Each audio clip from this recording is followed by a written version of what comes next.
Hello and welcome to this tutorial on the Accuplacer Sentence Skills College Placement Test. This particular tutorial reviews some sentence snarls. Those are common problems with sentences, and these are the types of errors that you might see on some of the questions on the Accuplacer. Okay, so first let's just review the basic structure of a sentence. A sentence is a group of words that has a verb, a subject, and a sense of completeness. So here's a sentence for us right here, and we start with the verb here is manufactures, and then the subject is the factory. And then we check to see if there's a sense of completeness here. Does this sentence seem to need more information in the way it's grammatically structured? The factory manufactures appliances.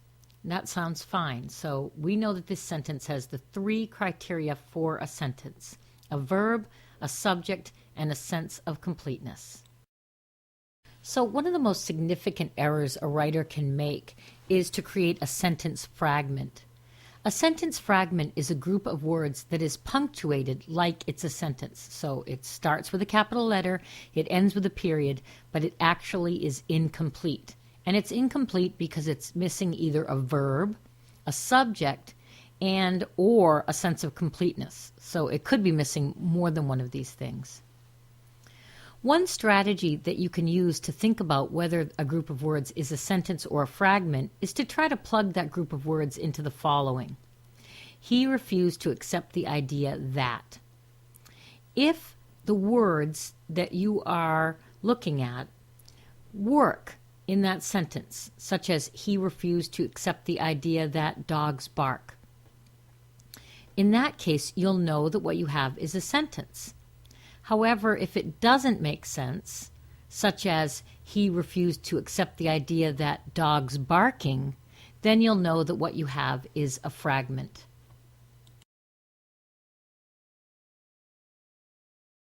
There are actually several strategies that you can use to fix a sentence fragment. The first is to add whatever is missing, such as the subject or the verb. So here's a fragment: children dancing joyously. This is one of those ing verbs, and it needs a helping verb, which isn't there. So essentially, there's no working verb in this sentence. We can fix this simply by adding that helping verb were in. The children were dancing joyously. And then we have a complete sentence. Another option for fixing a fragment sometimes is removing a dependent word. Sometimes the group of words that you have has the verb and the subject, but there's a dependent word that makes it sound as though more information is coming in the sentence, and that information isn't there. So here is an example of a fragment. While the children danced joyously. So it sounds like, yeah, what else happens? But that information isn't in the sentence. So a simple way to fix this kind of fragment is just to take that word while out. It's fine to say the children danced joyously. Finally, another way to repair a sentence fragment is simply to connect it to a sentence that comes before or after it. So here's an example of a passage of words that has a couple of fragments. The party began with a small performance of children dancing joyously and singing to their grandmother, while adults were busily serving delicious food. We have two fragments in this passage. Dancing joyously and singing to their grandmother is one. There's no active verb in that sentence. And second, while adults were busily serving delicious food, there's a dependent word at the beginning, which is causing that passage to be a fragment. The way to fix this passage is simply to blend it together into one sentence. The party began with a small performance of children dancing joyously and singing to their grandmother, while adults were busily serving delicious food. Even though that's a long sentence, it's a perfectly fine sentence, and that's a good way to eliminate fragments.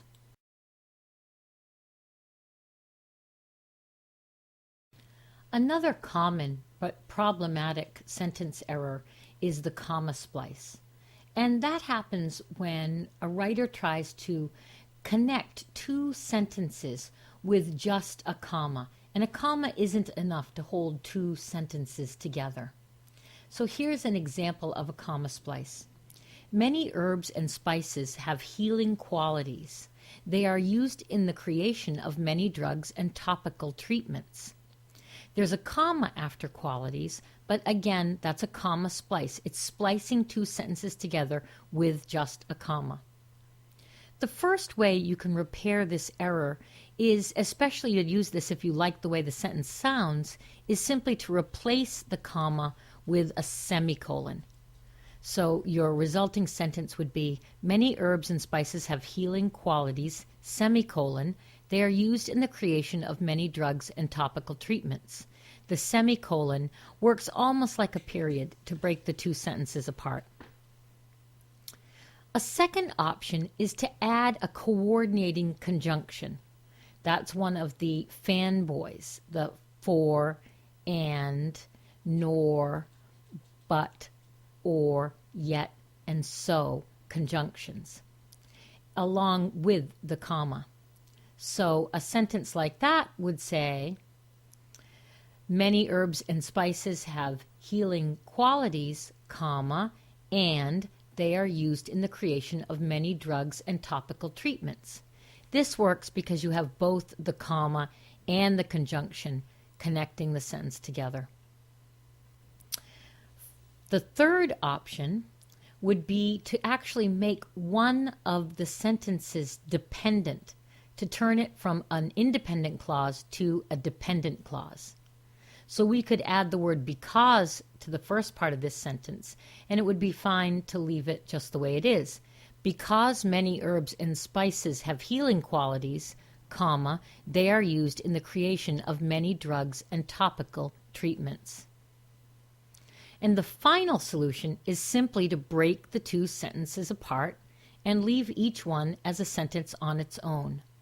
Many herbs and spices have healing qualities, period. They are used in the creation of many drugs and topical treatments, period. Run-on sentences are very similar to comma splices, but in the case of a run-on, there is no conjunction or punctuation, no break at all between the two sentences, and this is considered a very serious sentence error. So here's an example. Students find tests stressful. They often underestimate their preparedness. So you can see that those two sentences run together in an awkward and confusing way. In order to repair a run-on sentence, you can use the strategies we discussed for comma splices, but your first job is to figure out where the two sentences should be broken apart. In this case, it seems that the natural break would be after the word stressful and before they. So now let's try breaking the sentences up using the techniques we learned about comma splices. First, we could simply use a semicolon. Students find tests stressful, semicolon. They often underestimate their preparedness. We could try a comma and one of the fanboys, the coordinating conjunctions. Students find tests stressful, comma, and they often underestimate their preparedness. We could also make one of the two sentences dependent. So we could say, because students find tests stressful, they often underestimate their preparedness. And finally, we could simply break the two sentences apart. Students find tests stressful, period. They often underestimate their preparedness, period.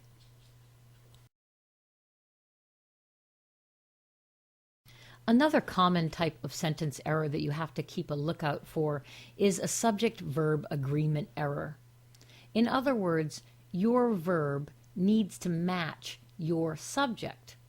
If you have a singular subject, then you need to have the verb in a singular form, and if you have a plural subject, you need to have the verb in a plural form. The main time that this gets mixed up is when the subject comes before a prepositional phrase, or something else comes between the subject and the verb, and you get confused about what you're matching your verb to. Here's an example. The group of students study hard. In this case, of students is a prepositional phrase that comes between the subject group and the verb study. So the mistake here is that since group is singular, study should be in the singular form, which would be studies. He or she studies, the group studies. When you want to repair these kind of errors, you have a couple of choices. One is to just be very careful and make sure that you've identified the actual subject and that the verb and the subject are in the same form.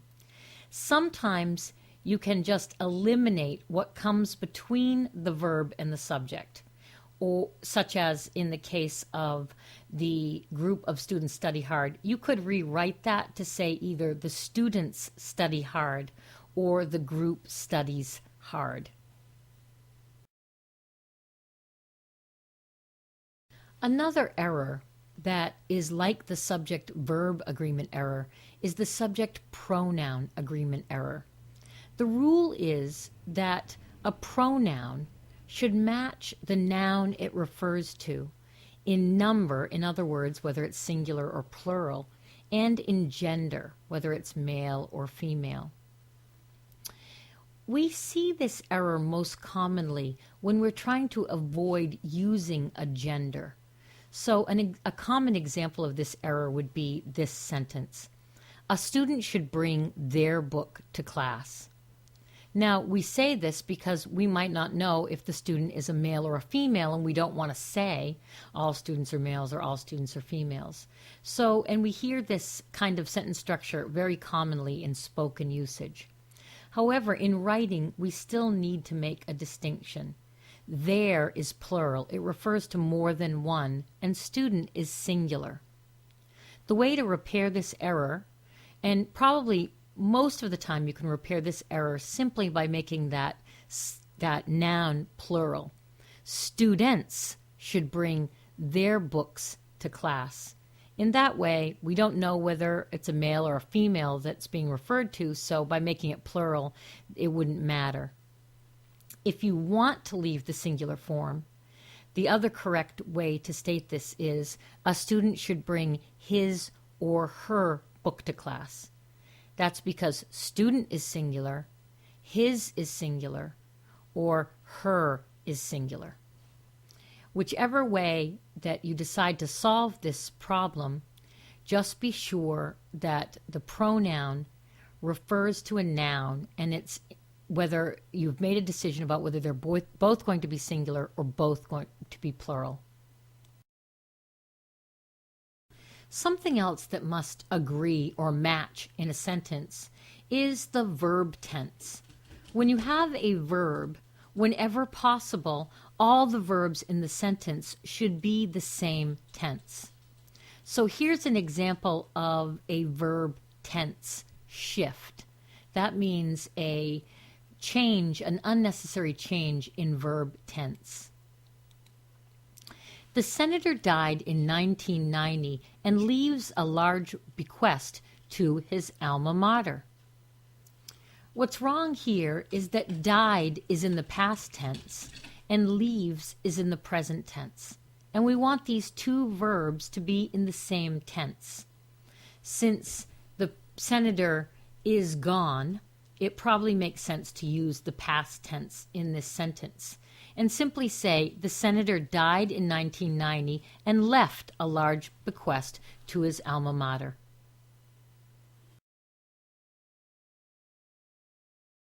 Sometimes when we're constructing sentences, we create errors in the placement of words, phrases, or clauses. Remember that when we're describing something, either a verb or a noun, we need all of the things that describe it to be placed near it so that we can avoid confusion.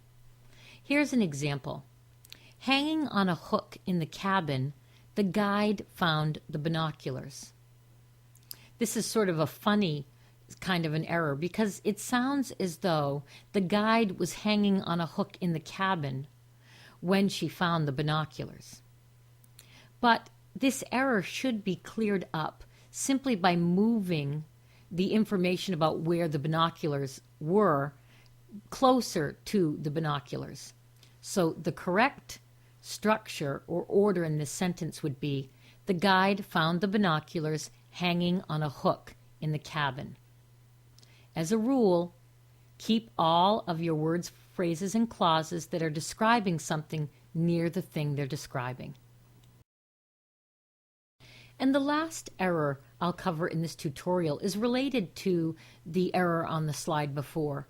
This is called a dangling modifier. A dangling modifier is when there is a word, phrase, or clause that's modifying something that isn't actually in the sentence. Here's an example. After working in the field all day, the coffee smelled great. Well, the problem here is that after working in the field all day, the coffee wasn't out working in the field all day. I might be the one who is working in the field all day. So the thing that's being described, working in the field all day, me, actually isn't in the sentence. So you have to be careful, this is a sentence logic issue, that whatever it is you're talking about or describing is actually named in the sentence. Here's a restructuring of that sentence that fixes this error. After I worked in the field all day, the coffee smelled great to me. So here I've created actually a dependent clause that spells out the whole idea, after I worked in the field all day. And then I know that it is not the coffee that's being described as working all day. You can further prepare for the Accuplacer Sentence Skills test by reviewing the Accuplacer Sentence Skills Test Tutorials Part 1 and 2. For a more comprehensive review of sentence structure, you can view the Sentence Basics tutorial.